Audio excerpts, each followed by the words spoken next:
It was at an NAACP Freedom Fund dinner that Shirley Sherrod told her story about working with white farmers to protect them from bankruptcy. In the heat of today's totally contrived right-wing maelstrom over this, the NAACP took the bait. They condemned Ms. Sherrod's widely circulated but completely out-of-context comments about withholding assistance from white farmers. The organization called Ms. Sherrod's comments shameful. This afternoon, Ms. Sherrod was sharply critical of the NAACP for throwing her so fast and so hard under the proverbial bus. The NAACP has not tried to contact me one time, and they are the reason why this happened. They got into a fight with the Tea Party, and that all of this came out as a result of that. Your reaction to... I would have appreciated, when you look at my history of civil rights, I would have appreciated having the NAACP at least contact me, and Roland Martin, too, contact me to try to get the truth about what happened. After the story's full context and the meaning of Ms. Sherrod's comments came to light, NAACP President and CEO Benjamin Jealous issued another statement, a remarkable statement. It read in part, quote, "With regard to the initial media coverage of the resignation of USDA official Shirley Sherrod, we have come to the conclusion that we were snookered by Fox News and Tea Party activist Andrew Breitbart into believing she had harmed white farmers because of racial bias. Having reviewed the full tape, spoken to Ms. Sherrod, and most importantly, heard the testimony of the white farmers mentioned in this story, we now believe the organization that edited the documents did so with the intention of deceiving millions of Americans." Joining us now is the president and CEO of the NAACP, Benjamin Jealous. Mr. Jealous, thanks very much for being here. It's good to see you. Good to see you too, Rachel. So your statement this afternoon indicated that you had spoken with Shirley Sherrod. What did you say to her? How did that conversation go? Sure. Yeah, I said that we were very sorry. My staff had already spoken to her. I had spoken to Secretary Vilsack. We had spoken to people who knew her and even some friends in common. You know, we dug down deep into this, and it looked, and most importantly, we got the full audio, and now we have the full video that all can see up at NAACP.org. And when you compare what Mr. Breitbart was pushing to what she actually said, it is startling. We're forced in this line of work to make quick judgments about video evidence and video testimony all the time. It comes up a lot in cases involving the cops and, allegations of mistreatment. Sometimes we comment, sometimes we don't. This one we kept playing over and over, and it seemed that she had withheld help from people because of their race. We saw people laughing. We were very sensitive. It was at our event. And so we got out a statement in the wee hours of the morning, just to be very clear that we have a zero tolerance policy for racism, and we believe civil and human rights should be judged by a single yardstick. But when we dug deep and we got access to things that we could not get access to late last night, we realized that this evidence had been cut and sliced and diced in ways that were intentional and deeply, deeply troubling, and that a good person had been wronged. And we, first and foremost, we believe in the truth, and so we went right out there and said, we made a mistake here. We have a very good batting average. It is near 1,000, but sometimes we make a mistake. And we made one here, and we thought it was important to reach out to her, to apologize, to talk to her about the statement we were about to release, and then to get that statement out there as quickly as possible. When you watch the full tape, when you consider her remarks in context, when you look at them in a more holistic way than the way they were chopped up and edited to be shown on Fox News, what do you think the point was that she was making with that anecdote about her initial discomfort with the prospect of helping this white couple? Well, first and foremost, she goes on to talk about how she helped them. And as they said, she helped them save the farm, and they're deeply grateful to her. But most importantly, I think to the country at this moment, when people feel so torn asunder by the climate in the country, by the antics of some of the parties we've talked about, this was a story of transformation. It was a story of healing.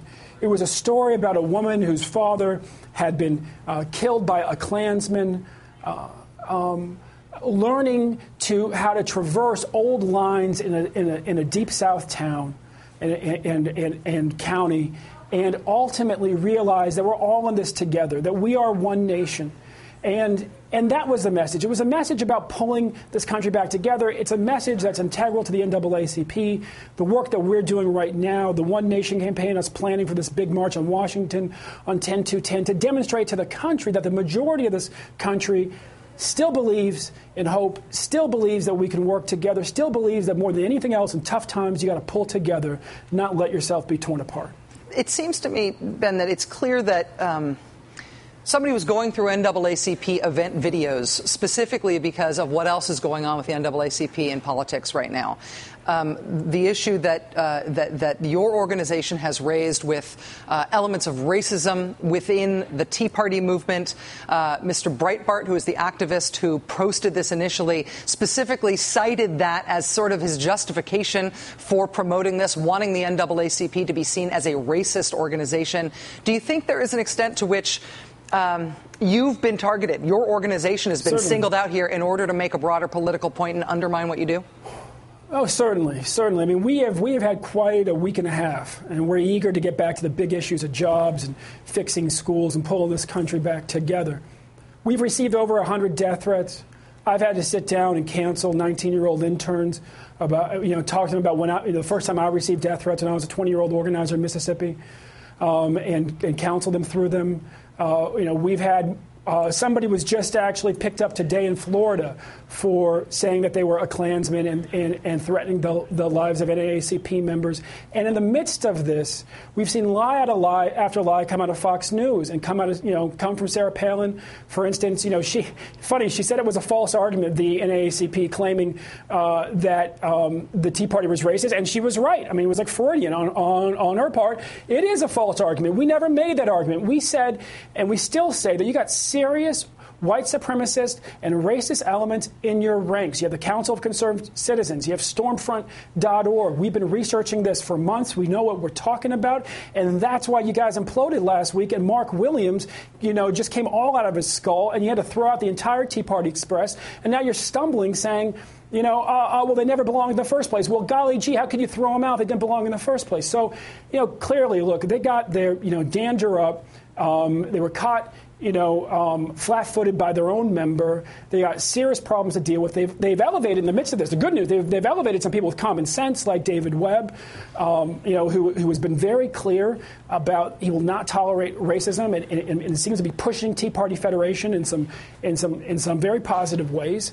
And there's people who would rather engage in half-truths and lies, come after a venerable, multiracial, multi-faith group that has done more to get rid of caste systems in this country, but to also inspire movements from Europe to South Asia to Africa, then, attempt all that, then deal with the issue. But we've been around for 101 years.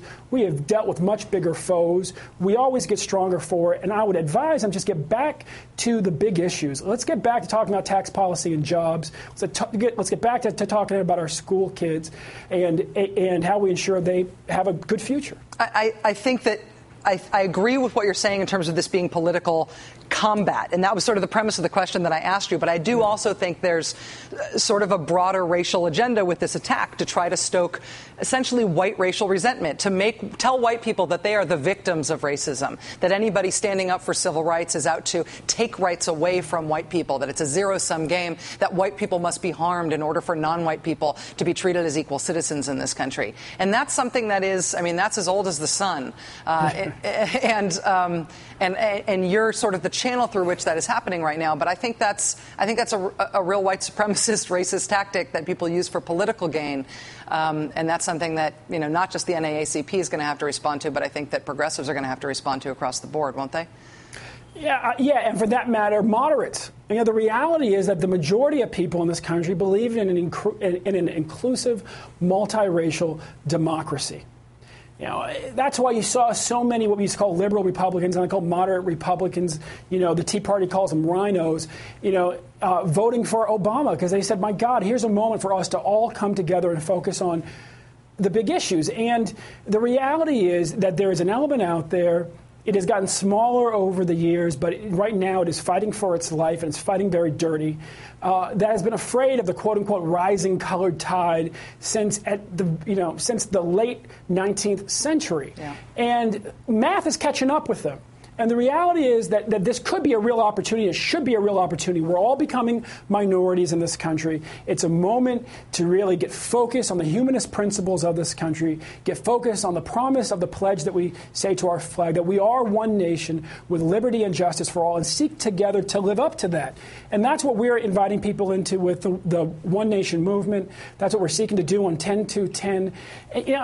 And that's what we hope, quite frankly, that and in all of this, Rachel, kind of the funny thing is that if we're successful in getting racist elements out of the Tea Party gets better. The Tea Party becomes more attractive because you know what? When the Democratic Party harbored racist black folks, stayed away from that party. And when the Republican Party opened the door for the ones that are being pushed out of the Democratic Party, black folks got out of that party. We're at our lowest levels ever. And then, and so the Tea Party as a group is not quite a party, but aspires to be one here.